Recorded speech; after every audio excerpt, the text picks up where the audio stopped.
försiktigt tag in med strömbyxlinjen och så börjar man och dra. Och det är klart, jag är lite spänt. Men det fattar ju jobbet. Det är ju det som är själva vits. Så med det hela fötterna. Så det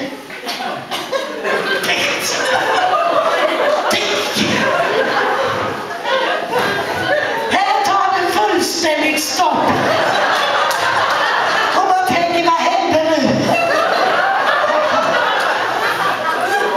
Det är nu problemen börjar. Så tänker jag på det. Det är säkert hälla i resten utav benen i dem så det är gott. Så har jag fått upp linningen hit. Grenen sitter fortfarande inne.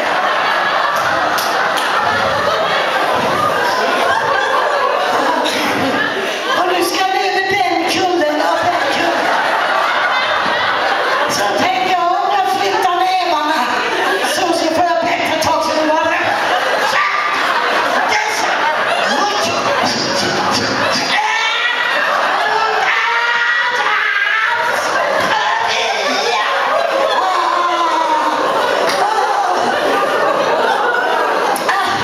Så har jag fått upp linningen hit så jag bara trycker upp grenen.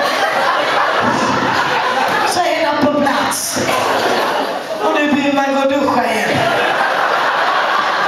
Men det skiter man i. Det får bli lite extra parti. Och så händer något mycket märkligt, förstår du. Kom med när du här uppe så fint. Och man gör så. Och inget rör sig. Allt är fullkomligt stilla. Och man känner sig som en sylfin i en halv minut. För sen kommer ju nästa tanke att det som är för stort och för löst och för mycket, det försvinner ju inte inåt eller på något annat konstigt sätt.